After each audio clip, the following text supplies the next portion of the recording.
Todos le dijeron que su esposa lo había engañado, hasta que la encontró. Alejandro Esquivel despertó una fría mañana de junio con la extraña sensación de que algo andaba mal, incluso antes de abrir los ojos. El silencio dentro de la casa era diferente. No era el silencio de cuando Natalia dormía hasta tarde, respirando lentamente al otro lado de la cama. Era un silencio que pesaba, un silencio que ocupaba espacio. Se sentó en la cama y miró hacia su lado. La sábana estaba arreglada con un cuidado que ella nunca había tenido. La almohada estaba colocada como en una foto de revista, y sobre el tocador, justo en el centro, estaban su anillo, el anillo de ella y una nota doblada a la mitad, con solo 2 líneas escritas a mano. No me busques, fue la mejor decisión.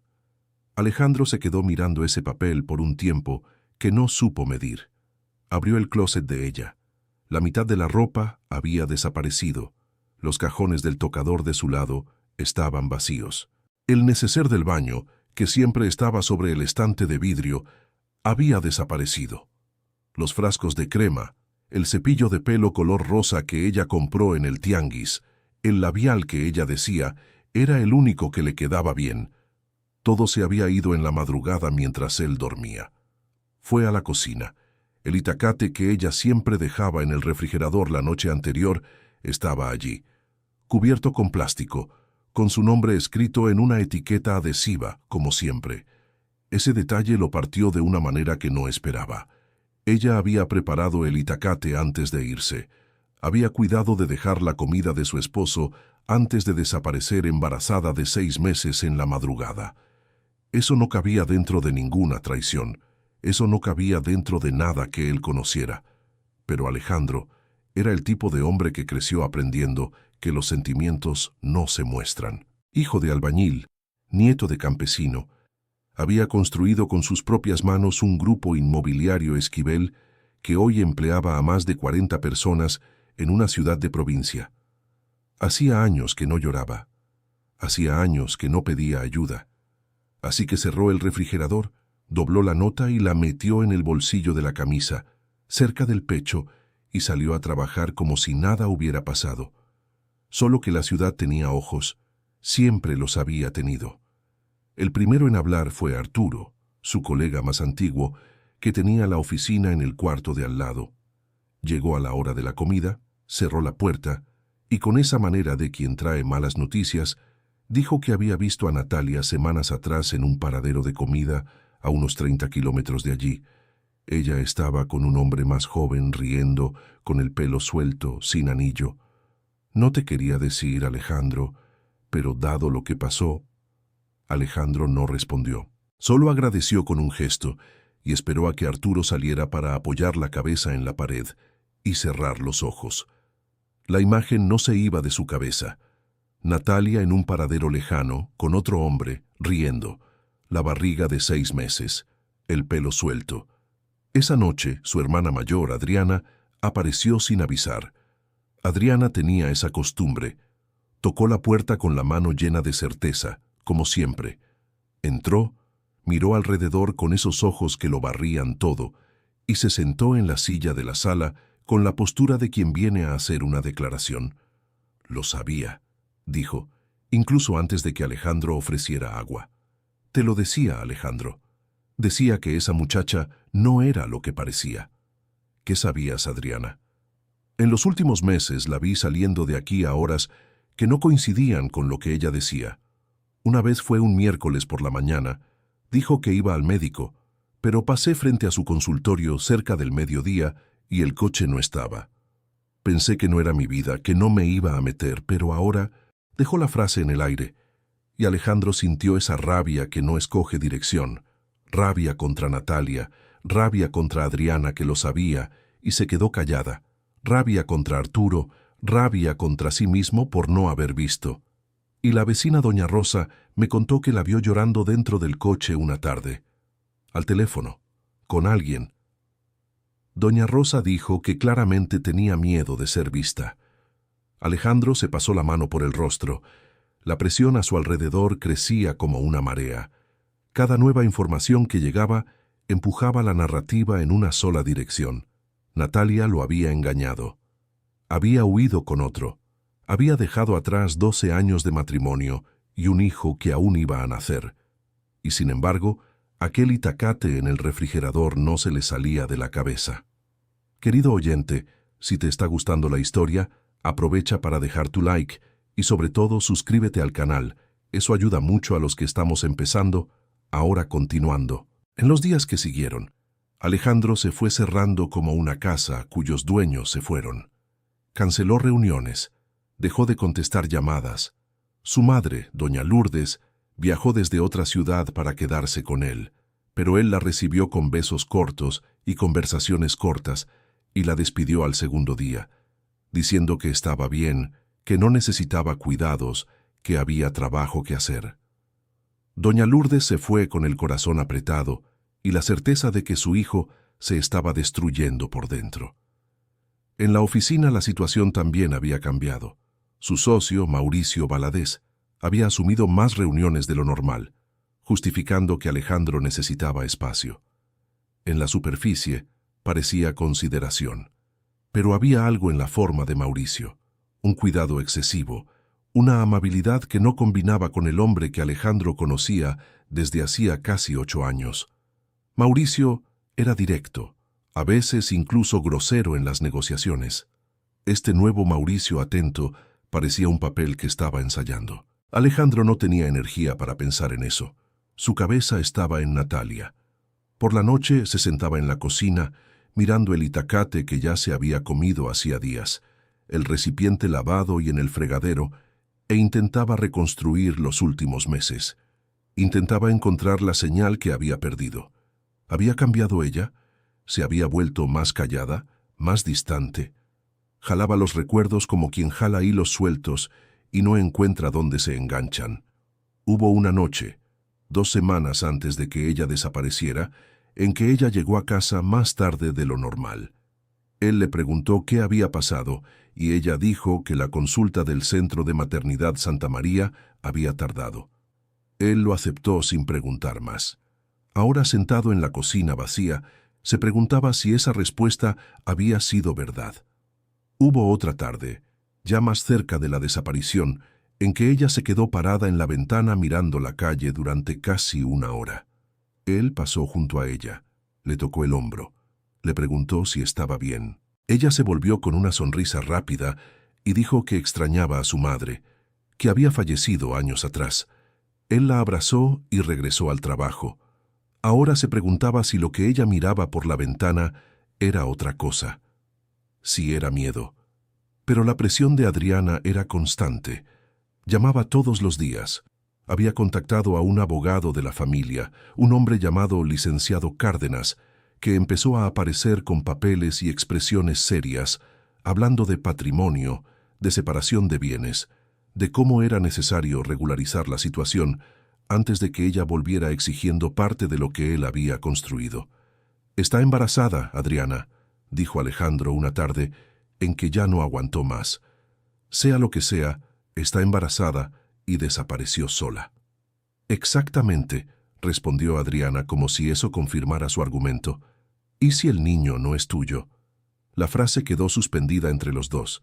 Alejandro sintió un escalofrío que le bajó por la espalda. No de ira, de algo más profundo que la ira. Era ese tipo de dolor que no tiene nombre. No le respondió a Adriana, pero la pregunta quedó. Esa noche Alejandro no pudo dormir. Se quedó acostado mirando al techo hasta las 3 de la mañana, y entonces se levantó, fue al cuarto que habían empezado a preparar para el bebé. La pared aún tenía pintura nueva, ese amarillo claro que Natalia había elegido un sábado por la mañana, señalando la muestra de pintura en una tienda del centro, con una concentración seria que lo hacía reír. La cuna estaba armada a medias. Había cajas de ropita aún cerradas sobre la mesa, un móvil de animalitos de madera que la suegra había mandado de regalo antes de fallecer. Alejandro se quedó parado en la puerta del cuartito por un largo tiempo. No entró. No pudo.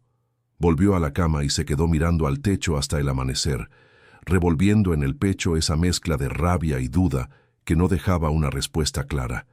Había algo que no cuadraba. Había algo en la nota, en esas 2 líneas cortas que no tenía el estilo de Natalia.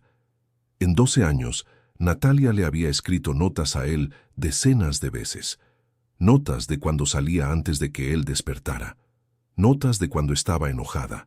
Notas cariñosas dejadas en la bolsa del saco. Todas esas notas tenían su estilo, daban rodeos, explicaban, tenían al menos una palabra subrayada porque ella subrayaba palabras cuando quería enfatizar. Era un tic que tenía desde antes de conocerse. Esa nota no tenía ninguna subrayada.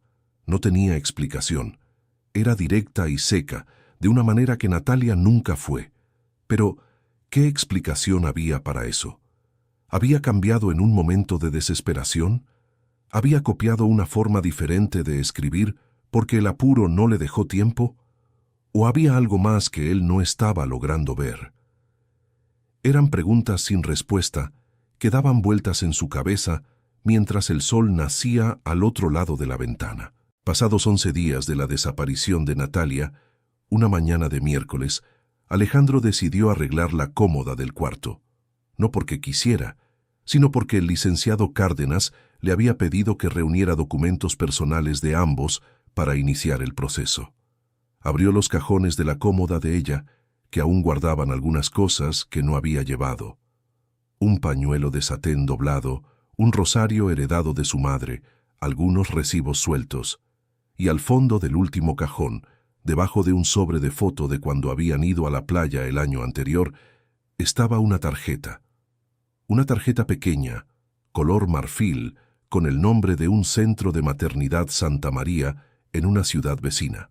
La ciudad quedaba a 90 kilómetros de ahí, al otro lado de la carretera que cruzaba el estado. En el reverso de la tarjeta, con la letra de Natalia, ella que siempre subrayaba, ella a quien él conocía, había una fecha marcada con pluma azul. La fecha era de la semana exacta en que ella había desaparecido. Alejandro se quedó muy quieto. No era un centro de su ciudad. No era el nombre del médico que ella visitaba. Era un centro de una ciudad donde ella no conocía a nadie, donde no tenía parientes, donde no había razón para ir a menos que no quisiera ser encontrada. Dio vuelta la tarjeta en la mano por un rato, luego la metió en el bolsillo, agarró las llaves del coche y salió sin avisar a nadie. La carretera era de 2 carriles, con ese asfalto viejo y lleno de parches que Alejandro conocía porque había ayudado a reparar un tramo años atrás.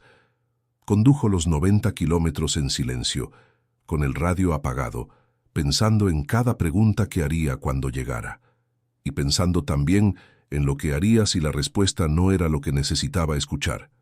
La ciudad vecina se llamaba Villa de Santiago, una ciudad más pequeña que la de ellos, con un zócalo con fuente en el centro y edificios antiguos con ventanas de madera pintada.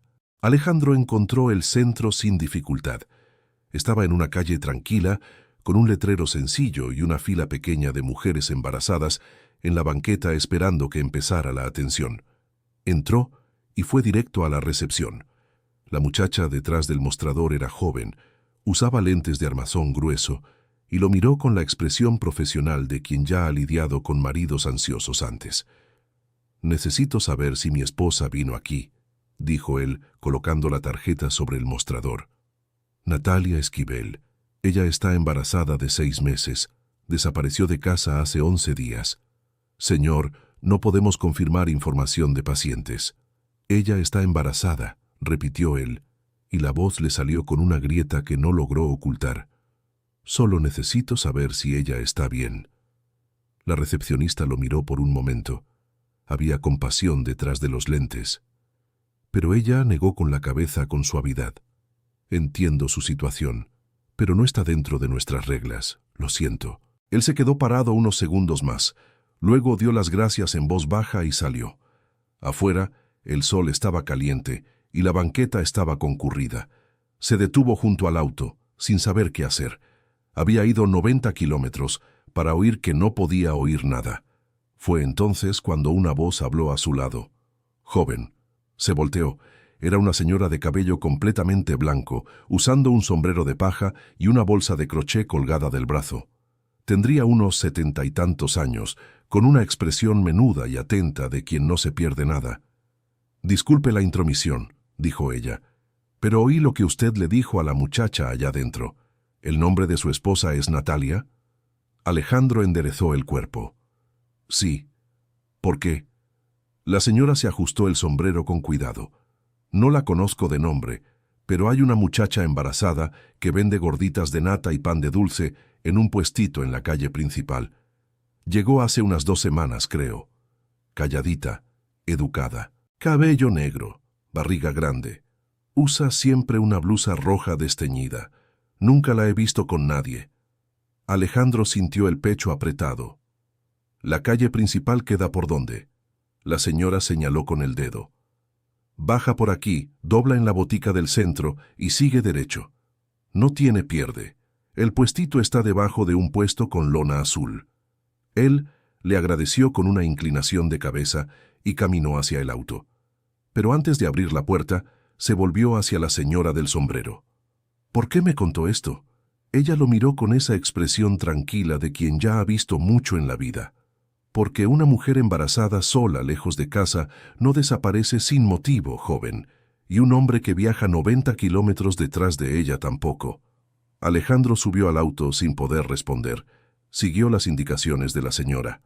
La calle principal de Villa de Santiago era ancha y sombreada por árboles viejos cuyas ramas se encontraban en medio de la pista. Había puestos de fruta, un mercadito, una botica con fachada de azulejo, y allí, debajo de un puesto con lona azul ligeramente desgastada por el sol, había un puestito. Sobre él, charolas de pan de dulce espolvoreado con azúcar y gorditas de nata doradas recién salidas, termos de café, y detrás del puestito, con un delantal sencillo amarrado a la cintura de una barriga grande, una mujer de cabello negro, recogido en un chongo descuidado, de blusa roja, que en ese momento estaba anotando algo en un cuadernito pequeño. Alejandro estacionó el auto al lado de la banqueta. El motor siguió encendido unos segundos. Él se quedó mirando por la ventana, con la mano aún en el volante, y el corazón le latió de una manera que no latía desde hacía muchos años. No era enojo, no era alivio. Era esa mezcla que ocurre cuando uno encuentra algo que había perdido y aún no sabe si podrá recuperarlo. Ella levantó los ojos del cuadernito. Vio el auto. Lo reconoció. Y su mirada cambió en una fracción de segundo. No fue culpa, no fue desesperación. Fue pánico. El tipo de pánico de quien estaba esperando que ese momento llegara y aún así no estaba lista para él. Alejandro apagó el motor. Ella se quedó quieta detrás del puestito. No huyó. No pidió ayuda. Se quedó parada con el cuadernito en la mano y los ojos fijos en él mientras él bajaba del auto, cerraba la puerta despacio y cruzaba la banqueta hacia ella.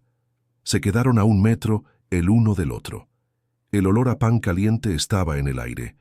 El ruido de la calle seguía a su alrededor como si el mundo no se hubiera detenido, pero el mundo se había detenido. Para los dos, por completo. Alejandro miró su barriga. Era más grande que cuando la había visto por última vez, claro. 6 meses se habían convertido en casi 7. Miró su rostro. Estaba cansada, con ojeras, el cabello sin el brillo de siempre. Pero estaba entera. Estaba de pie. Estaba aquí. Natalia, dijo él, y la voz le salió sin fuerza alguna. Ella abrió la boca, la cerró. La abrió de nuevo. Alejandro, no, la interrumpió. Y no fue con enojo. Fue con un cansancio que venía de muy hondo. No me digas que fue la mejor decisión. Eso ya lo leí. Ella respiró hondo. No puedes estar aquí, dijo en voz baja. Lo estoy. Alejandro, no es seguro. ¿No entiendes lo que...? Entonces explícame. Él la miró a los ojos. Vine 90 kilómetros para oírte explicármelo, Natalia, porque en 12 años aprendí que subrayas palabras cuando quieres enfatizar algo, y aquel mensaje no tenía ninguna subrayada. Ella se detuvo. Algo en su rostro cambió. Los ojos se le llenaron de una forma que intentó contener. ¿Te diste cuenta de eso? Me di cuenta de que no eras tú, pero todos a mi alrededor me decían lo contrario. Ella parpadeó varias veces. Se secó el ojo rápidamente con el dorso de la mano, y luego miró a ambos lados de la calle, con un cuidado que él reconoció como algo que había aprendido recientemente. No era su mirada de siempre. «Entra a la cafetería», dijo, señalando con la cabeza un pequeño local de fachada rosada a unos 10 metros de allí. «Cierro el puesto ahora. Déjalo abierto. Nos quedamos aquí». «No, prefiero adentro». Él la observó cubrir las bandejas con un paño de cocina y cerrar con llave la cajita de metal donde guardaba el dinero. Ella hizo todo con la eficiencia de quien ya ha armado y desarmado ese puesto muchas veces. Él se quedó mirando y sintió algo que no podía nombrar. ¿Orgullo? ¿Dolor? ¿Rabia? Las tres cosas juntas en una mezcla imposible. Entraron a la cafetería La Casita Rosa. Era un lugar pequeño, con 3 mesas de madera oscura y un refrigerador antiguo zumbando en la esquina. La mujer detrás del mostrador hizo un gesto de reconocimiento a Natalia, quien respondió con una sonrisa cansada y trajo 2 vasos de agua sin que nadie los pidiera. Se sentaron frente a frente. Por un momento, ninguno de los dos habló. Alejandro miró las manos de ella que estaban sobre la mesa, cruzadas y sin el anillo de bodas. Ella miró las manos de él, donde el anillo aún estaba. «¿No te lo quitaste?», dijo ella, casi para sí misma. «No». Ella cerró los ojos por un segundo. «¿Te fuiste por otro hombre?», preguntó él directamente. «Dímelo con esa palabra, Natalia». «No», respondió ella, con una firmeza que no dejaba duda. «Nunca. En 12 años. Nunca». «Arturo dijo que te vio en un paradero de comida con un...» «Santiago», lo interrumpió ella. «El hijo del contador don Pedro Juárez. Le pedí que me encontrara allí porque necesitaba ayuda y no podía ir a ningún lado cerca de la villa de Santiago». «¿Por qué?». Natalia respiró hondo. Se puso las manos en el regazo sobre el vientre como si se estuviera preparando para algo. «Porque hace 4 meses descubrí algo que lo cambió todo. Y cuando intenté entender la magnitud de lo que había descubierto, tuve tanto miedo que ya no sabía qué hacer». Alejandro no dijo nada. Esperó. Ella comenzó a hablar. 3 meses antes de desaparecer, una tarde en que había vuelto temprano del médico, Natalia había entrado al estudio de la casa para usar la impresora. La computadora de Alejandro estaba encendida y ella vio, sin querer, una ventana abierta con documentos del grupo inmobiliario Esquivel. Conocía esos documentos. Había trabajado como asistente administrativa en la empresa durante los primeros 2 años del matrimonio, antes de salir para dedicarse a un curso de gestión. Así que entendía lo que leía. Lo que leyó aquella tarde no tenía sentido. Había contratos con proveedores en los que los valores eran diferentes a los que ella había visto antes. No muy diferentes. La diferencia era sutil, el tipo de cosa que pasaría desapercibida en una revisión rápida. Pero ella había trabajado con esos números. Sabía cómo eran. Y algo era diferente. No tocó la computadora. Cerró la ventana tal como estaba. Fue al cuarto y se quedó pensando. Podría ser un error. Podría ser una actualización contractual que ella no conocía. Podrían ser muchas cosas inocentes. Pero la semillita se había plantado. En los días siguientes comenzó a prestar atención a pequeñas cosas. La forma en que Mauricio Valadez llamaba a la oficina a horas inusuales, la forma en que a veces se aparecía en casa para tomar un café y se quedaba mirando alrededor con esa mirada que ella nunca había podido definir, pero que ahora empezaba a entender. Hubo una tarde en que ella pasó cerca de la sala mientras Alejandro atendía una llamada y escuchó a Mauricio del otro lado diciendo que necesitaba quitarse ese peso de encima pronto, antes de que se convirtiera en un problema mayor. Ella no sabía con certeza de qué hablaban, pero la frase no se le fue de la cabeza. Entonces fue a buscar a Santiago, el hijo del contador don Pedro Juárez, que era contador él mismo y había sido compañero de ella en la universidad. Le pidió que analizara los documentos que había visto, sin contarle a Alejandro, porque todavía no estaba segura de nada y no quería preocupar a su marido con una sospecha que podría no ser nada. Lo que Santiago encontró tardó 3 semanas en confirmarse, y cuando se confirmó era peor de lo que ella imaginaba. Los contratos habían sido alterados. Proveedores fantasma habían sido insertados con las firmas de Alejandro y de ella. Sí, de ella también, porque en la época en que había trabajado en la empresa, su nombre aparecía en algunos documentos administrativos. Alguien había usado esos registros antiguos para incluirla como responsable de transacciones que ella nunca había autorizado. Quien firmaba en su nombre era una firma falsa, pero era lo suficientemente convincente para resistir un análisis superficial. Y había más. Santiago había descubierto, analizando los flujos, que los desvíos se concentraban en fechas específicas, siempre después de juntas de consejo a las que Alejandro no asistía porque estaba en las obras. Juntas en las que solo Mauricio representaba a la empresa. Fui hasta lo de Santiago en coche porque tenía miedo de que me vieran, dijo Natalia, con la voz firme pero baja. Tenía miedo de que Mauricio tuviera a alguien vigilándome, porque él dijo algo, Alejandro, una tarde en que vino a casa mientras tú estabas en el trabajo. Dijo, Natalia, eres una mujer lista, lo suficientemente lista para saber que ciertas cosas es mejor no verlas. La mesa se quedó muy callada. Alejandro se quedó mirándola, a sus ojos, a la forma en que ella estaba conteniendo la respiración.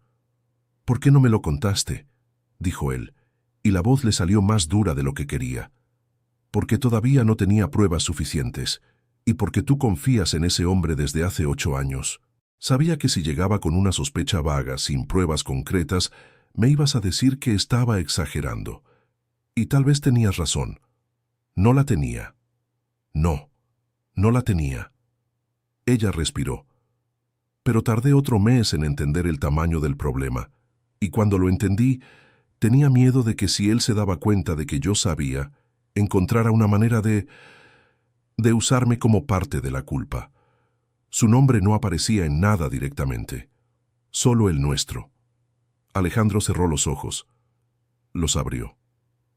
La nota, dijo. La escribí rápido, con la mano de alguien que tenía miedo de no poder irse si pensaba demasiado. Ella lo miró directamente. Sabía que era demasiado seca. Sabía que te ibas a dar cuenta. Pero también sabía que si la escribía a mi manera, ibas a intentar encontrarme pronto, y demasiado pronto era peligroso. Natalia, estabas embarazada de 6 meses. Lo sé. Te fuiste embarazada de 6 meses, de madrugada, a una ciudad que no conocías, a vender pan de dulce en la calle. Lo sé, Alejandro. ¿Y creíste que era la decisión correcta? A ella se le llenaron los ojos de lágrimas de golpe. Creí que era la única, que si me quedaba podría convertirme en un peso, una prueba en tu contra, que si él decidía señalar a alguien, yo sería el blanco más fácil porque mi nombre estaba en papeles antiguos. La voz se le quebró un poco. Me fui para protegernos, para protegerte a ti, para protegerlo a él. Puso la mano sobre su vientre. Alejandro se quedó en silencio por un largo rato. No era el silencio de antes, ese que pesaba y ocupaba espacio. Era un silencio diferente. Era el tipo de silencio que ocurre cuando uno recibe una información demasiado grande para caber en un solo momento. Entonces él dijo, ¿tienes los documentos? Ella lo miró con algo entre sorpresa y alivio. Tengo copias. Santiago se quedó con el original. ¿Puedes mostrármelos ahora? Ella no respondió de inmediato. Lo miró durante unos segundos, como si evaluara algo. Luego abrió la bolsa que colgaba de la silla de al lado y sacó de adentro un sobre amarillento, doblado por la mitad, con la esquina ligeramente maltratada de tanto haberlo guardado. Lo empujó por la mesa hacia él. Alejandro abrió el sobre. Sacó las hojas. Eran copias impresas en papel común, pero los datos eran claros. Contratos con valores alterados, firmas que nunca había visto en los originales, fechas que no correspondían a las reuniones que él había autorizado, y una lista de proveedores con nombres que no reconocía, pero que tenían RFC registrados todos en la misma dirección. Él leyó cada página con la atención de quien lee una sentencia. Cuando terminó, dobló los papeles, los volvió a meter en el sobre y se quedó mirando la mesa. ¿Cuánto tiempo supiste?, preguntó. Casi 4 meses. ¿Y te cargaste esto sola? Ella no respondió, pero el silencio era una respuesta. Alejandro la miró a ella, a los ojos que intentaban no llorar, a la blusa roja con una manchita de azúcar glass en el puño derecho, probablemente de los panes de dulce de la mañana, a la barriga que se movía ligeramente cuando el bebé se volteaba. «Deberías habérmelo contado», dijo él. «Lo sé». La voz salió pequeña. «Lo sé, Alejandro, me equivoqué, pero tenía tanto miedo que no pensaba bien. Y cuanto más tiempo pasaba, más difícil se volvía dar marcha atrás». Él se frotó los ojos con las manos. «Ahora necesito regresar a la ciudad», dijo él. «No», dijo ella de inmediato y la voz salió firme. «No vayas así nomás. Si llegas allá y enfrentas a Mauricio sin estrategia, va a usar los documentos en tu contra antes de que puedas explicar nada. Él es listo, Alejandro. 8 años te enseñaron a confiar en él. No dejes que esos mismos 8 años te hagan subestimarlo». Alejandro la miró. «Entonces, ¿qué sugieres?». Ella tragó saliva. «Santiago». Él analizó todo. Sabe dónde están las inconsistencias técnicas, sabe dónde las firmas no cuadran, sabe dónde los números no cierran. Dijo que un auditor experimentado podría probar todo esto. Hizo una pausa. «Pero no es el camino de los documentos lo que va a resolver esto más rápido. Son los inversionistas. ¿Los socios minoritarios? Confían en ti, no en Mauricio. Él nunca quiso acercarse a ellos. Eras tú quien iba a las obras, quien tomaba café con ellos, quien conocía a las familias. Si llegas con los documentos a cada uno por separado, antes de que Mauricio presente su versión, tienes la oportunidad de darle la vuelta a la mesa antes de cualquier reunión formal». Alejandro se quedó en silencio. Ella tenía razón. Él sabía que tenía razón. Y había algo extraño y doloroso en estar sentado en una ciudad desconocida, dentro de una cafetería con refrigerador ruidoso, escuchando a la mujer que había desaparecido de casa embarazada, presentar la estrategia más sensata que había oído en semanas. Necesitaba tiempo para pensar, dijo él más para sí mismo que para ella. «Y yo necesitaba tiempo para reunir valor», respondió ella. Se miraron, y en esa mirada hubo 12 años. Hubo pleito, hubo nostalgia, hubo una mañana fría en la que él se había despertado con el lado de ella de la cama vacío y no había podido respirar bien. Había itacates cubiertos con plástico con su nombre escrito en una etiqueta. Había cuartito de bebé con pared amarilla y cuna armada a medias. «No puedo irme ahora», dijo él. «Tienes que hacerlo». «Lo sé». Puso las manos sobre las de ella, sobre la mesa. «Pero primero necesito saber que estás bien aquí, que tienes que comer, dónde dormir, que el bebé está bien». Ella lo miró con los ojos llenándose. «Tengo un cuarto rentado. Es sencillo, pero está limpio. La dueña de la pensión me presta una cobija extra por la noche cuando hace frío. El puesto con lona azul da lo suficiente para pagar la renta y la comida. Y él puso la mano en la barriga. Está bien. La doctora de aquí me atiende. Dijo que todo está en orden». Alejandro se quedó viéndola un momento más. Luego se levantó de la silla, fue al mostrador y pidió 2 cafés y unas gorditas de nata. Volvió a la mesa, colocó una taza frente a ella y se sentó de nuevo. «Me vas a contar todo», dijo él, «desde el principio, sin dejar nada fuera». Y ella contó.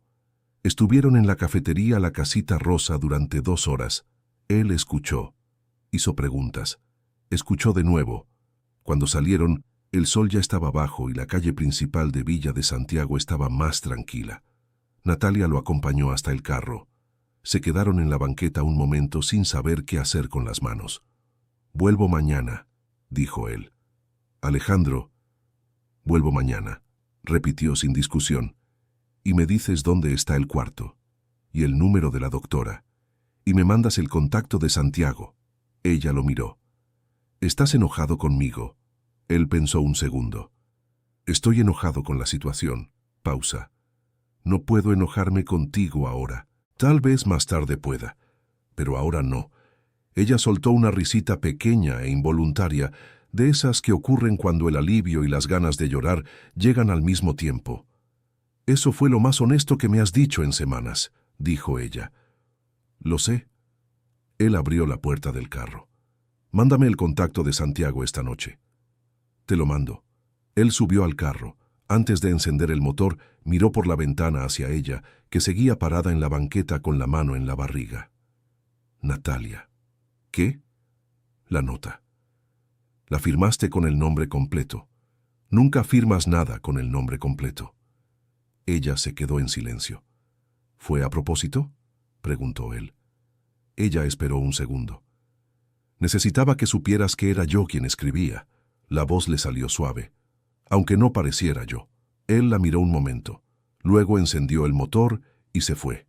En el camino de regreso, con 90 kilómetros por delante y el sol poniéndose del lado derecho, Alejandro se quedó en silencio y dejó que todo se asentara.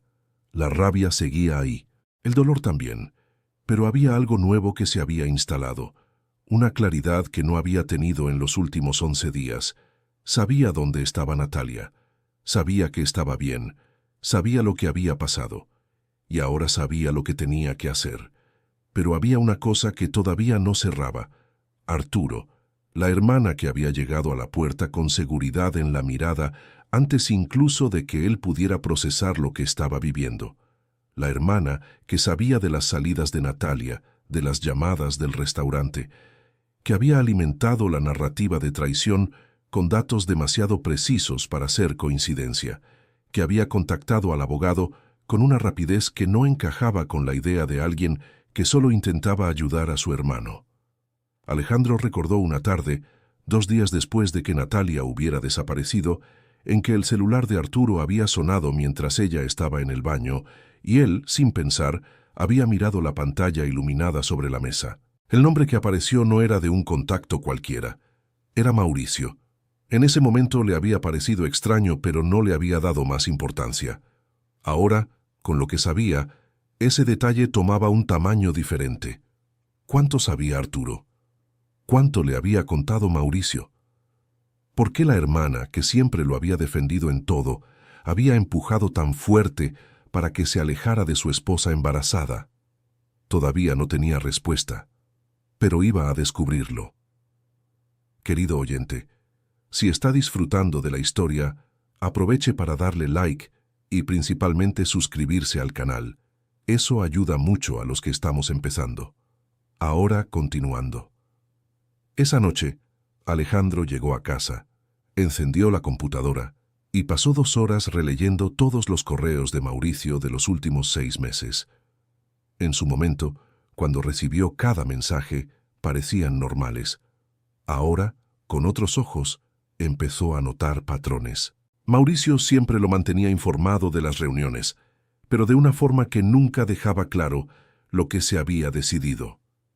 Siempre había una frase vaga: lo resolvimos de la mejor manera posible. Quedó todo acordado entre los presentes. No necesitabas estar, Alejandro, yo me encargo. Esa expresión, no necesitabas estar, aparecía con una frecuencia que ahora sonaba diferente. Mauricio había sido sistemáticamente cuidadoso en mantenerlo fuera de las reuniones donde se ejecutaban las irregularidades. No de un modo agresivo, de un modo amable, servicial, de quien le está ahorrando trabajo al socio. Fue la amabilidad la que lo permitió todo. Al día siguiente, Alejandro fue a Villa de Santiago temprano en la mañana, antes del horario de trabajo. Llevó una caja con gorditas de nata que compró en una panadería de carretera. Natalia ya estaba montando el puesto cuando él llegó. Ella lo vio y se detuvo con el trapo de cocina en la mano. «Llegaste temprano», dijo ella. «Te traigo competencia», respondió él mostrando la caja. Ella lo miró por un segundo y entonces soltó una risa genuina. La primera desde que él la había encontrado. Él sintió algo soltarse en el pecho. Trabajaron juntos durante 1 hora. Ella montando el puesto, él ayudando donde ella le indicaba, y conversaron mientras lo hacían. Ella le dio el número de Santiago. Llamó todavía por la mañana, desde la banqueta, mientras ella atendía a los primeros clientes. Santiago era un hombre de habla pausada y precisa, de ese tipo de contador que pesa cada palabra antes de soltarla. «Esperaba esta llamada», dijo Santiago, después de que Alejandro se identificó. Su esposa me avisó que usted la había encontrado. Ella confía en usted. Por eso voy a ser directo. Lo que tenemos es consistente.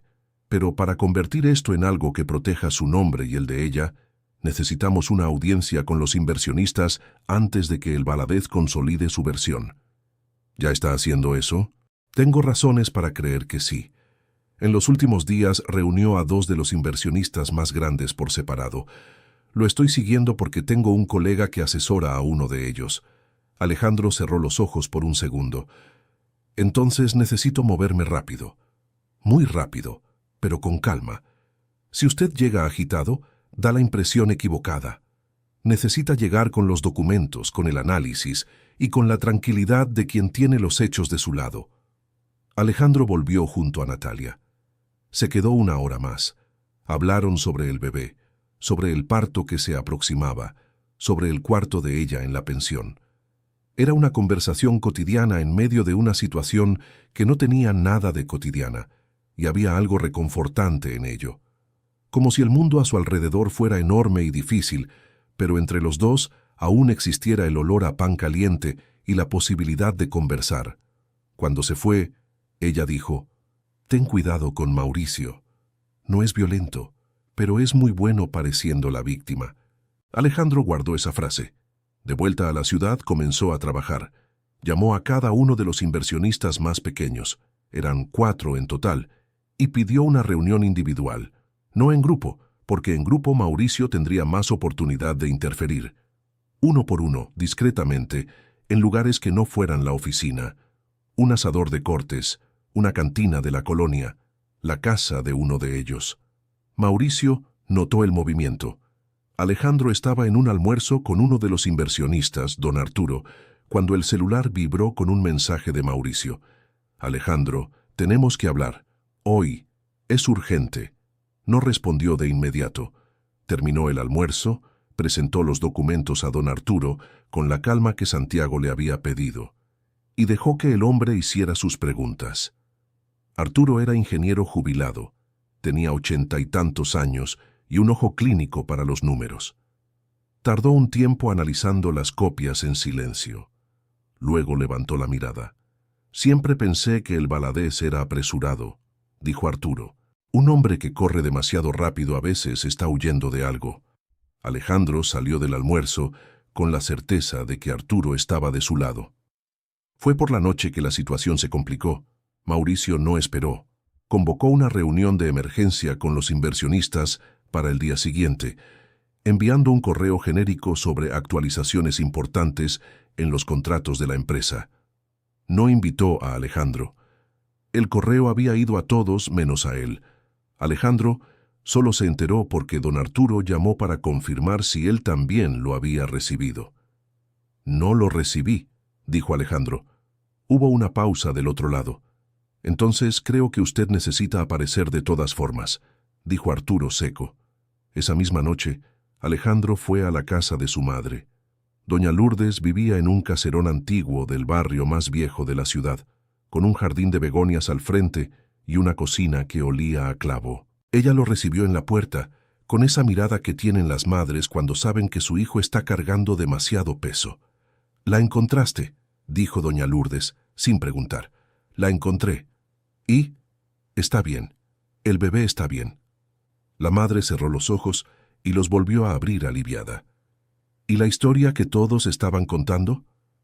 Era mentira. Él entró, se sentó a la mesa de la cocina como había hecho desde niño. Era más complicado que una traición, mamá. Ella se sentó al lado opuesto, puso las manos sobre la mesa. «Cuéntame». Él contó. No todo. No los detalles de los documentos porque no hacía falta. Contó lo suficiente para que ella entendiera. Y cuando llegó a la parte de Adriana, dudó. Doña Lourdes notó la duda. ¿Qué tiene que ver Adriana en esto? Aún no lo sé, mamá. Pero ella y Mauricio se hablan más de lo que yo creía. La madre se quedó muy callada. Ella conocía a los 2 hijos de un modo que las madres conocen. No por los actos, sino por lo que queda debajo de los actos. Conocía la terquedad de Alejandro, pero también conocía el rencor antiguo de Adriana. Un rencor que venía de antes del matrimonio de Alejandro, de cuando él había conseguido el primer contrato grande y Adriana había esperado que usara parte del dinero para ayudarla a saldar una deuda de ella, y él no lo había hecho. No por crueldad, sino porque no había notado la magnitud de la necesidad. Y Adriana nunca lo había dicho claramente. Se lo había tragado, guardado y dejado secar dentro del pecho con los años. Alejandro no había pensado en ese rencor por mucho tiempo, pero sentado en la cocina de su madre, con el olor a clavo en el aire, regresó. «Adriana siempre quiso tu bien», dijo doña Lourdes. «Pero a veces quien guarda rencor ve las cosas con un ojo torcido sin darse cuenta».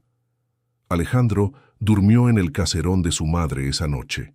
Por la mañana despertó antes del sol, tomó café con ella en silencio y se fue a la reunión. La sala de juntas del grupo inmobiliario Esquivel tenía una ventana amplia que daba a la calle. Cuando Alejandro entró, Mauricio ya estaba allí, de pie junto al proyector, con una carpeta sobre la mesa y una expresión de quien tenía el control. 3 de los 4 inversionistas ya habían llegado. Don Arturo llegó justo después de Alejandro, asintiendo con la cabeza. Mauricio vio a Alejandro y su rostro se quedó muy quieto por un segundo. Luego sonrió. Esa sonrisa que Alejandro había tardado años en aprender a leer y que ahora reconocía como la sonrisa de quien está recalculando la ruta. «Alejandro, no sabía que vendrías». «Es mi empresa, Mauricio». Hubo un silencio breve. «Claro», dijo Mauricio. «Siéntate, por favor». La reunión comenzó con Mauricio presentando números. Eran números correctos, técnicamente, pero presentados de un modo que desplazaba la responsabilidad por los periodos de irregularidad hacia decisiones que habían sido tomadas en conjunto por la dirección. La palabra conjunto apareció varias veces. Era una palabra que no acusaba a nadie directamente, pero esparcía la culpa de un modo que alcanzaba a todos, incluso a Alejandro. Los inversionistas escuchaban con esa atención tensa de quien sabe que algo está pasando pero aún no entiende qué. Cuando Mauricio terminó, Alejandro pidió la palabra. Mauricio dudó. «Alejandro, tal vez sea mejor que hablemos en privado antes de...». «Prefiero ahora», dijo Alejandro, y se volvió hacia los inversionistas. «Traigo información complementaria a lo que presentó Mauricio, información que debe revisarse antes de tomar cualquier decisión». Abrió la carpeta que había traído, repartió copias a cada uno, esperó a que leyeran. Don Arturo fue el primero en levantar la vista. Después los demás. Las expresiones cambiaban conforme avanzaba la lectura. De tensión a confusión, de confusión a algo más serio. Mauricio empezó a hablar antes de que alguien hiciera una pregunta. «Estos documentos se obtuvieron de manera irregular. No sé de dónde salieron, pero la cadena de custodia es cuestionable y...». «La cadena de custodia es completamente rastreable», dijo Alejandro sin alzar la voz.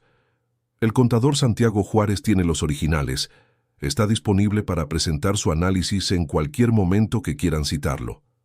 Mauricio se detuvo. Fue la primera vez, en toda la reunión, que se quedó sin respuesta rápida.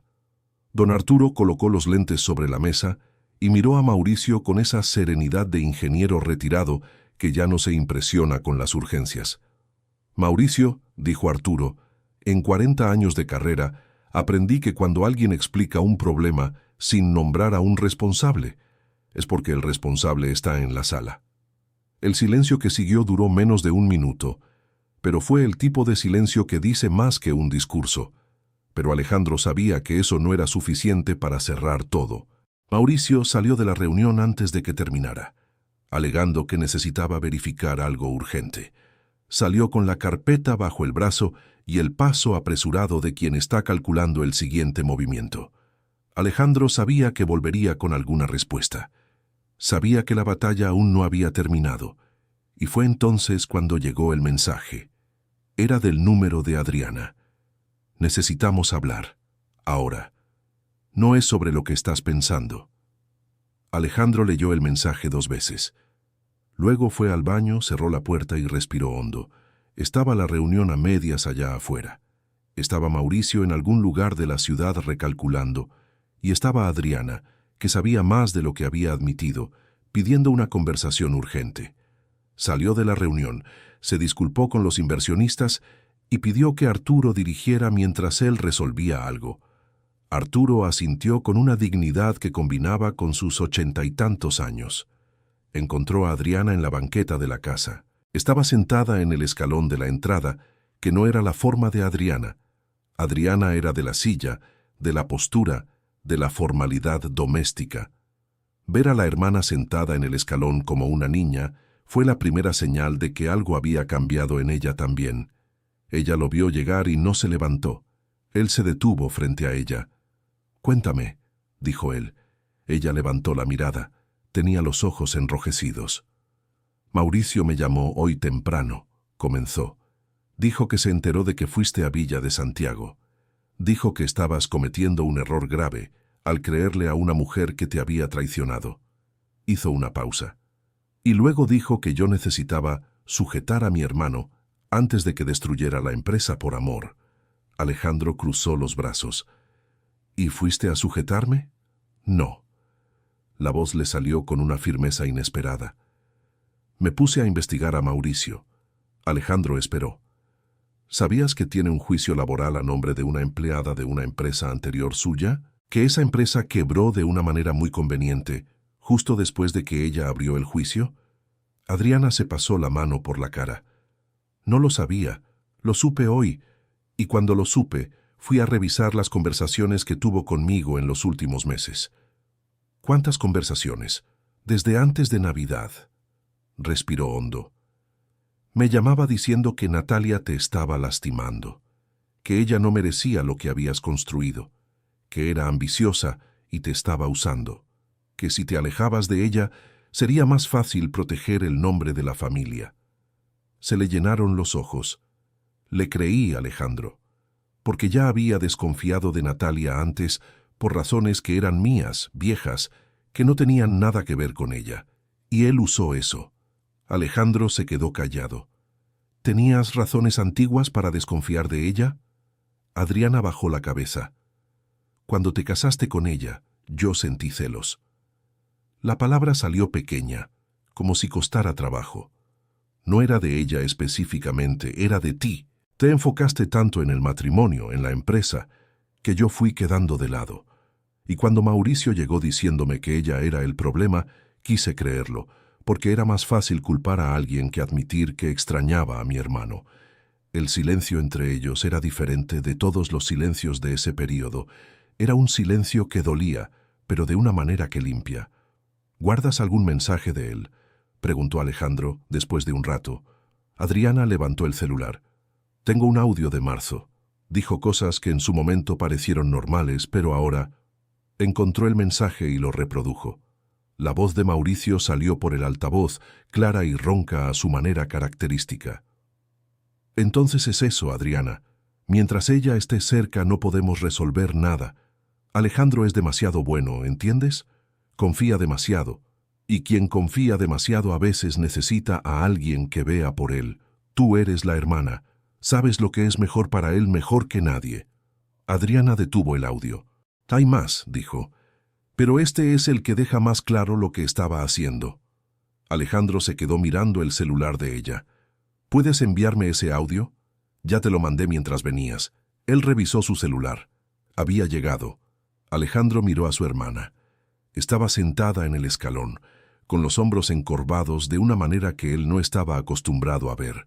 Adriana siempre fue erguida, siempre fue la que entraba a un salón como si hubiera llegado en el momento justo. Aquella mujer de hombros encorvados en el escalón era alguien que se había enfrentado con algo difícil dentro de sí misma. «Adriana». Ella levantó la mirada. «Yo también me alejé de ti», dijo él. «No fue solo culpa tuya». Ella parpadeó. «Debí preguntarte cómo estabas más seguido». Sus ojos se llenaron de lágrimas de inmediato. «¿Me estás defendiendo ahora?» «Te estoy diciendo lo que es verdad». Ella lo miró por un momento.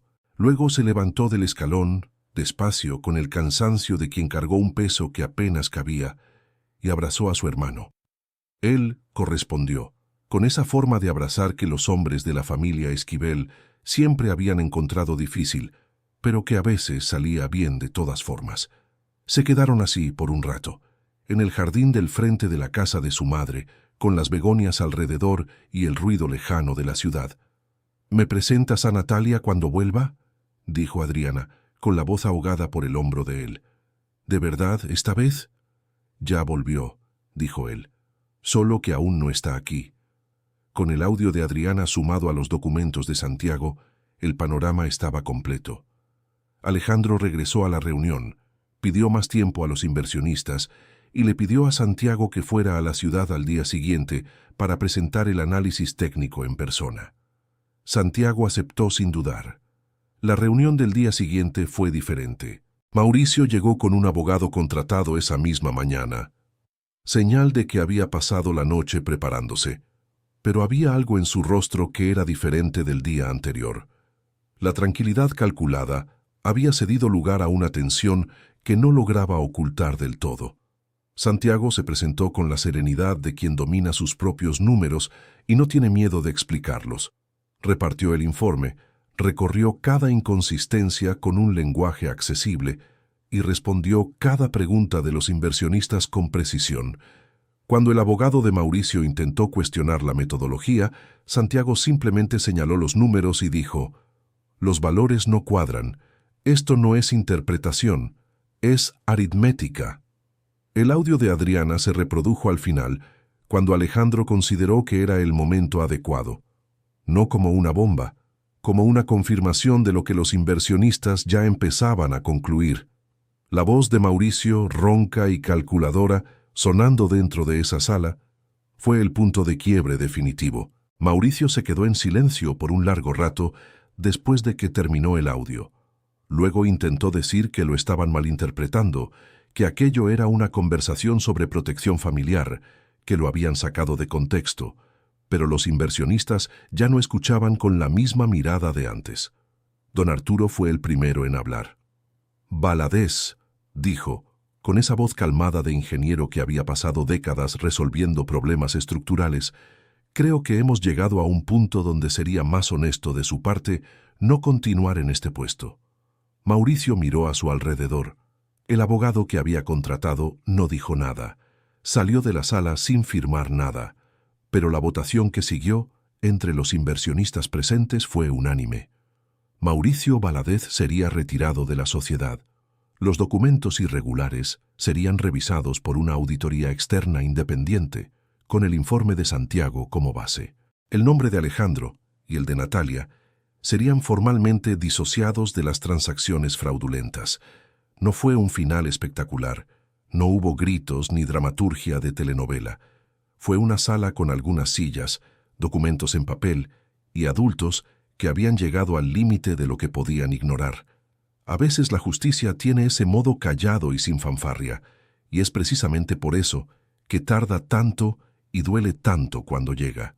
Cuando Alejandro salió del edificio esa tarde, el sol estaba bajo y el aire frío. Se detuvo en la banqueta, metió las manos en los bolsillos y se quedó mirando la calle por un rato. Una mujer pasaba con un niño de la mano. Un perro cruzaba en la esquina. Un puesto de cacahuates estaba cerrando porque el día había terminado. Pensó en Natalia inclinada sobre su libreta, detrás del puesto con lona azul de pan de dulce, en Villa de Santiago. Tomó el celular y la llamó. Contestó al segundo toque. «Se acabó», dijo él. Del otro lado un silencio, luego una respiración profunda. «¿Cómo fue?» Fue. Él ya no tenía palabras que cupieran en ese momento. Tenía razón en todo. La estrategia, los inversionistas, todo. «No tenía razón en irme como lo hice», dijo ella. «No la tenías», aceptó él, «pero tenías razón en lo demás». Otro silencio. «¿Vienes mañana?», preguntó ella. «Voy». «¿Temprano?» «Si quieres». «Quiero». Se quedó con el celular en el oído por unos segundos más, después de que ella colgó, escuchando el silencio de la línea muerta. Luego guardó el celular en el bolsillo y caminó hacia el coche. En los días siguientes fue a Villa de Santiago todas las mañanas antes del trabajo. A veces llevaba pan de la panadería de carretera. A veces solo se llevaba a sí mismo, Conversaban mientras ella montaba el puesto. Él la ayudaba donde ella lo dejaba. Poco a poco, lo que había estado roto se fue poniendo en su lugar. No exactamente como antes, porque lo que pasa por una fractura nunca queda sin marca, pero de una forma diferente y quizás más sólida. Ella fue regresando a la ciudad despacio, como alguien que vuelve de un largo viaje y necesita recordar cómo es estar en casa. Primero fueron unos días en casa de la suegra, doña Lourdes, que la recibió en la puerta con un abrazo que duró el tiempo que necesitaba durar. Luego se fueron al departamento que Alejandro había alquilado provisionalmente, mientras el aire en la casa se volvía menos pesado. Adriana apareció una tarde con un pastel de chocolate, que era lo único que sabía hacer bien en la cocina y que era exactamente el pastel favorito de Natalia. Entró con el pastel en la mano y la expresión de quien no sabe bien cuál es el primer paso en una reconciliación. Natalia la recibió en la sala, con la barriga enorme de 8 meses, y las dos se quedaron mirándose por un segundo que podría haber sido incómodo, pero no lo fue. «Traje pastel», dijo Adriana. «Ya vi», dijo Natalia. «¿Es de chocolate?» «Con cobertura de chocolate». «Pasa», así fue. No fue un discurso, no fue una escena de telenovela con los brazos abiertos y la música de fondo. Fue un pastel de chocolate y una puerta abierta. A veces es lo que el perdón necesita para empezar. Querido oyente, si está disfrutando de la historia, aproveche para dejar su like y sobre todo suscribirse al canal. Eso ayuda mucho a los que estamos empezando. Ahora continuando. El mes de agosto llegó con un calor diferente al esperado, y con él llegó la fecha que la doctora había marcado como probable para el parto. Natalia había regresado a la ciudad, instalada en el departamento con Alejandro, y había hecho la transferencia del seguimiento médico al Hospital General. La doctora que la había atendido en Villa de Santiago llamó personalmente para pasar el historial al nuevo obstetra, una gentileza que Natalia no esperaba y que la hizo llorar en la sala después de colgar. Había muchas cosas que la hacían llorar en ese periodo. Era el cuerpo, en parte. El cuerpo embarazado llora con facilidad, era lo que decía la doctora. Pero había otras cosas también. Estaba el recuerdo de ciertas noches en Villa de Santiago, cuando se acostaba en el cuarto de la pensión de doña Socorro, una señora de 60 y tantos años que hacía crochet en la terraza cada tarde y fingía no ver cuando Natalia lloraba, y abrazaba la barriga en la oscuridad, hablando en voz baja al hijo que aún estaba por llegar. Estaba el recuerdo del olor a azúcar de pan de dulce que lo impregnaba todo, el delantal, el cabello, la cobija de doña Socorro que le había prestado. Estaba el recuerdo de las mañanas en que se despertaba sin saber exactamente cómo iba a terminar, pero se levantaba igual porque no había otra opción. Estos recuerdos ya no dolían de la misma manera que antes, pero seguían ahí. Alejandro notaba cuando ella estaba dentro de esos recuerdos. Había aprendido a reconocer la forma en que su mirada se volvía cuando estaba en un lugar distante, una mirada ligeramente fuera de foco, dirigida a algo que no estaba en la sala. Cuando eso ocurría, él no preguntaba qué era. Se acercaba, se sentaba a su lado, a veces le ponía la mano en la suya, a veces era suficiente. Una noche de miércoles, 10 días antes de la fecha prevista para el parto, Natalia no podía dormir. Se levantó despacio para no despertar a Alejandro, fue a la cocina y se sentó a la mesa en la oscuridad, con un vaso de agua en la mano. Estaba pensando en doña Socorro, que había llamado esa tarde para preguntar cómo estaba. Estaba pensando en Santiago Juárez, que había enviado un mensaje discreto diciendo que la auditoría había confirmado su reporte y que los contratos estaban siendo regularizados. Estaba pensando en el puesto, que había cerrado definitivamente la semana pasada. Había desmontado todo, guardado la lona azul enrollada y la cajita de metal, agradecido al dueño del espacio que la había dejado instalarse allí sin mucha burocracia. Había sido difícil desmontar el puesto, más de lo que esperaba, porque ese puesto, con toda la dificultad que representaba, también había sido suyo. Un rinconcito en el mundo completamente propio, que había construido desde cero, con sus propias manos, sin pedir ayuda a nadie. Había vendido gorditas de nata y pan de dulce todos los días. Había atendido clientes que ni siquiera sabían que estaba embarazada y asustada y cargando papeles en sobres amarillentos en la bolsa. Había sumado centavo a centavo para pagar el alquiler del cuarto de doña Socorro. Había aprendido que podía más de lo que había pensado. Ese aprendizaje no se iba solo porque el puesto había cerrado. Se quedaba. ¿No puedes dormir? La voz de Alejandro llegó desde la entrada de la cocina. Ella se volvió. Él estaba de pie en el umbral, con el cabello despeinado por el sueño, usando una camiseta vieja que ella había querido tirar hace años y que él había insistido en guardar porque era cómoda. Ella lo miró y sintió esa mezcla que había aprendido a reconocer como amor verdadero, ternura mezclada con irritación mezclada con alivio. «No tenías que despertarte», dijo ella. «Yo desperté». Él fue al refrigerador, sacó una jarra de agua filtrada, llenó un segundo vaso y se sentó a su lado. «¿En qué estás pensando?» «En el puesto». Él la miró. «¿Extrañas?» «Un poco». Sonrió apenas. «Parece raro, pero sí». Él se quedó mirando el vaso un segundo. «Podrías montar otro», dijo. «No por necesidad, pero si quieres». Ella lo miró. «¿Hablas en serio?» «Eras buena en eso». «Lo vi». Se encogió de hombros ligeramente. «Y te mantuviste en pie en un momento en que cualquiera se habría derrumbado. Eso no es algo que desaparezca». Ella lo miró un rato.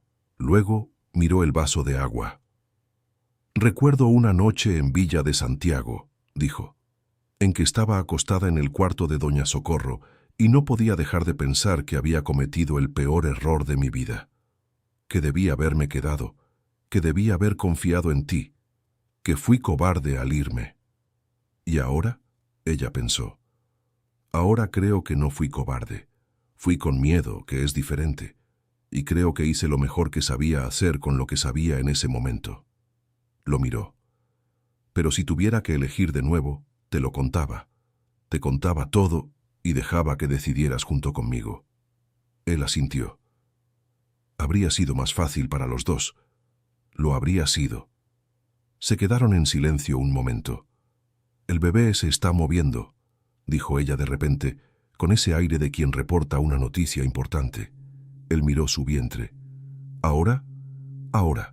Ella tomó su mano y la colocó sobre la barriga. Él se quedó quieto, esperando. Y entonces sintió una presión pequeña, insistente, como si alguien estuviera golpeando desde adentro pidiendo entrar o pidiendo salir. Él no dijo nada. Se quedó con la mano ahí. «Es terco», dijo Natalia. «Salió al padre», dijo Alejandro. Ella rió. La risa salió de verdad, esa risa que viene de adentro y que no pide permiso. Y entonces la noche en la cocina se volvió más ligera. La fecha del parto llegó un viernes por la mañana gris, con una llovizna que Alejandro solo notó cuando estaba en la cochera, tratando de arrancar el coche con Natalia a su lado, sosteniendo la bolsa de maternidad que había estado lista en la entrada por 2 semanas. Ella estaba tranquila de un modo que él no lo estaba. Él estaba más nervioso que cuando había firmado el primer contrato grande del grupo inmobiliario Esquivel. Y repetía la ruta al hospital como si pudiera haber olvidado el camino que había ensayado 4 veces en los últimos días. «Necesitas respirar», dijo ella, ya dentro del coche. «Estoy respirando». «¿No lo estás?» Él respiró. Llegaron al Hospital General y a partir de ahí comenzó ese tiempo diferente que tienen los hospitales, más lento y más rápido al mismo tiempo, con horas que pasan en segundos y segundos que parecen horas. Alejandro se quedó en la sala de al lado. Doña Lourdes llegó a las 10 de la mañana con un rosario en las manos que apretó sin rezar en voz alta, solo sosteniéndolo, como si el objeto físico fuera el ancla que la mantenía en su lugar. Adriana llegó poco después, con ojos enrojecidos que juraba eran de alergia al tiempo frío. A las 2 de la tarde, la enfermera abrió la puerta de la sala. «Señor Alejandro». Él se levantó antes de que ella terminara de decir el nombre. «Puede pasar ahora». Él entró despacio. La sala estaba clara, oliendo a algo limpio y hospitalario que no podía definir. Natalia estaba acostada, el cabello esparcido en la almohada, los ojos cansados pero abiertos y brillantes, de un modo que él no había visto en mucho tiempo. Y en su regazo, envuelto en un paño azul que la enfermera había ajustado con cuidado, estaba un ser pequeño, rosado y arrugado, que dormía con una concentración impresionante. Alejandro se detuvo en medio de la sala. Ella lo miró. «Puedes venir», dijo. Él fue. Se sentó en la orilla de la cama con cuidado. Ella inclinó el regazo ligeramente para que él pudiera ver mejor. El bebé tenía su nariz. Eso fue lo que pensó de inmediato.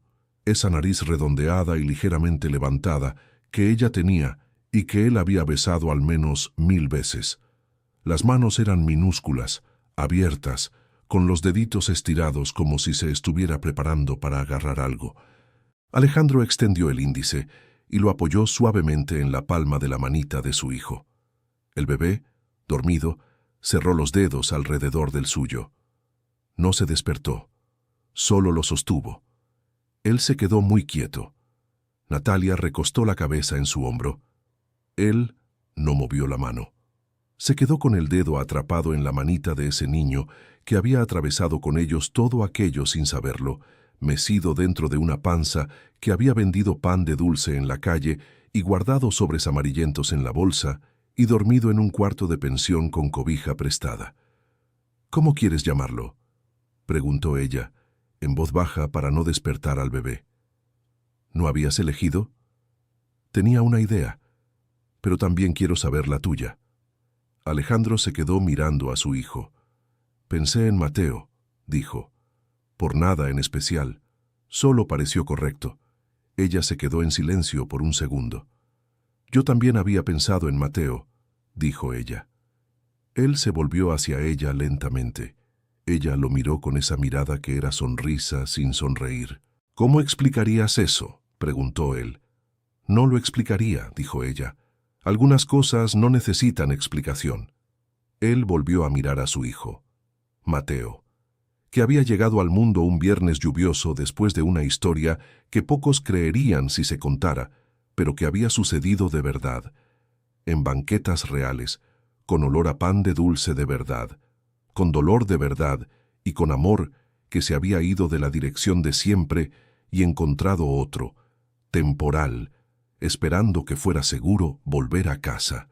Afuera, en la sala de espera, doña Lourdes dejó el rosario en la bolsa cuando Adriana le mostró el celular con la foto que la enfermera había tomado. Las dos mujeres, la madre y la hija, miraron esa foto minúscula de un bebé envuelto en azul y de una pareja que había pasado por muchas cosas para llegar hasta esa cama de hospital. Doña Lourdes se volvió hacia Adriana. «Cuando creces», dijo, «aprendes que el amor no desaparece, solo a veces tiene miedo». Adriana se quedó mirando la foto. «Igual que nosotras», dijo en voz baja.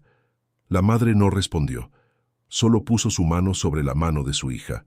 En las semanas que siguieron, la vida se fue reorganizando como lo hacen las vidas después de una crisis.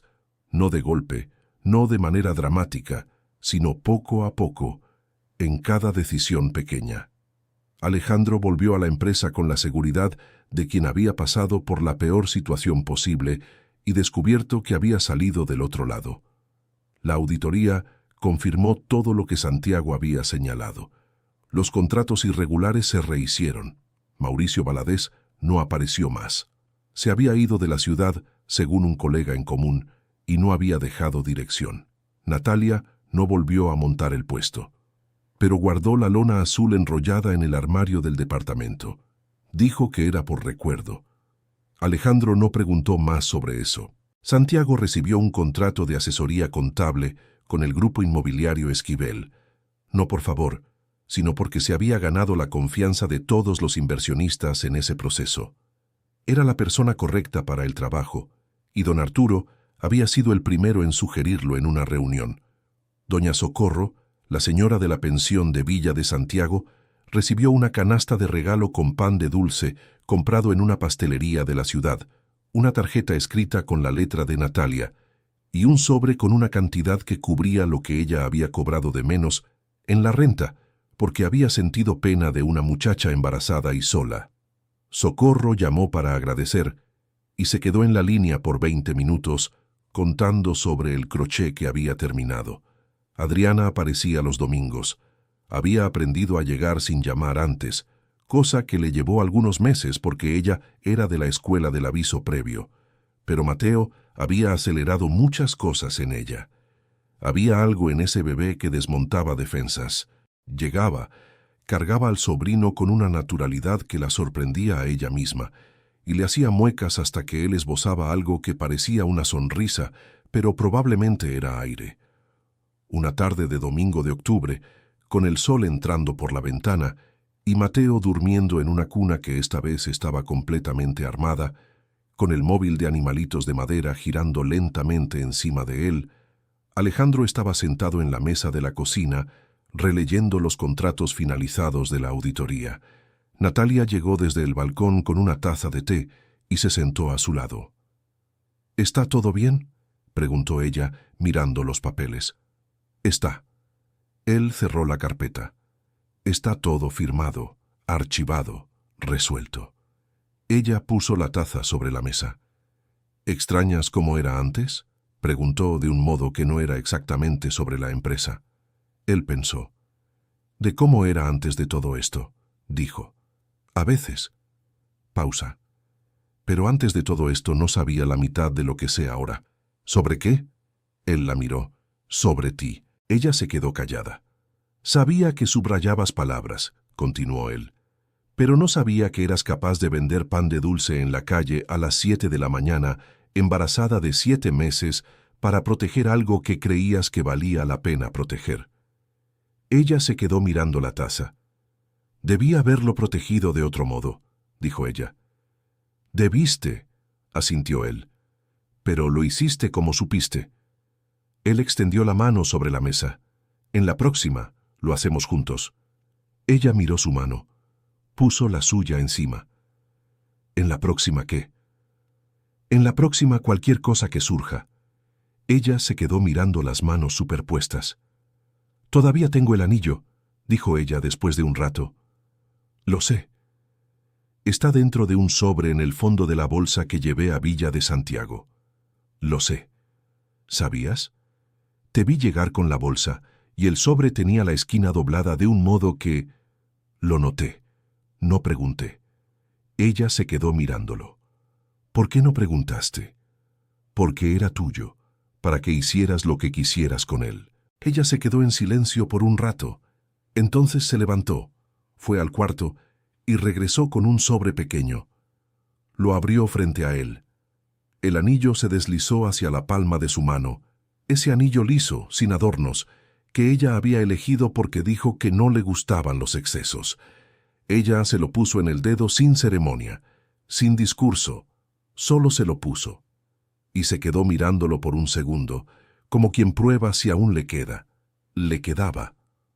Mateo hizo un ruidito desde el cuarto. No era llanto, era ese refunfuño de quien está despertando y aún no decide si va a quejarse o no. Los dos se miraron. ¿Vas tú?, preguntó ella. «Vas tú», dijo él. «Siempre te despiertas más rápido que yo». Ella se levantó riendo y fue al cuarto. Él se quedó sentado en la mesa, con la carpeta cerrada a un lado y la taza de té de ella aún humeante, escuchando el murmullo bajo de ella en el cuarto, las palabras que no llegaban a él con claridad, pero que tenían el tono correcto, el tono de quien le explica a alguien pequeño que el mundo está ahí afuera y que no hay razón para asustarse. Él cerró los ojos por un momento. Pensó en la mañana fría de junio en que había despertado con el lado de ella de la cama vacío. Pensó en la nota sin subrayado. Pensó en la carretera de 90 kilómetros con el radio apagado. Pensó en la señora de sombrero de paja que había señalado la calle principal. Pensó en el puesto debajo de la lona azul y en la mujer de blusa roja que había levantado la vista del cuadernito y reconocido el coche. Pensó en todo lo que había tenido que suceder para que él entendiera lo que ya sabía, que ella no se había ido por traición, que se había ido porque era la forma que había encontrado de quedarse. Él abrió los ojos. Desde el cuarto, el ruidito de Mateo había cesado.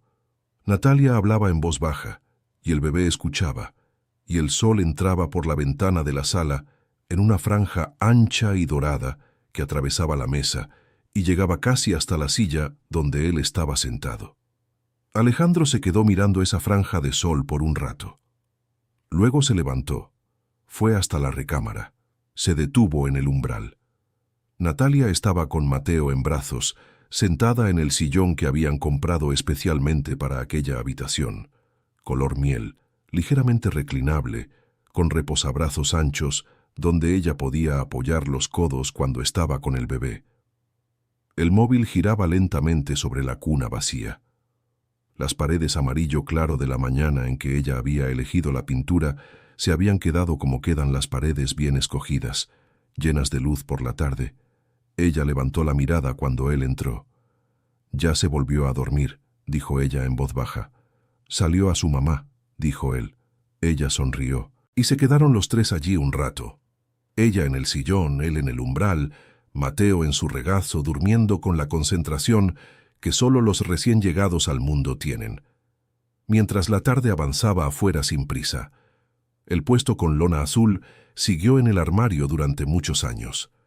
Cada vez que alguien preguntaba qué era, Natalia decía que era un recuerdo de un tiempo difícil, y si le preguntaban si extrañaba aquella época, se quedaba pensando un segundo y respondía que no la extrañaba, pero que tampoco quería olvidarla, porque fue en aquel tiempo, en una banqueta cualquiera de una ciudad que ella no conocía, entre el olor de pan caliente y el ruido de una calle transitada, que había descubierto que sabía hacer más de lo que imaginaba.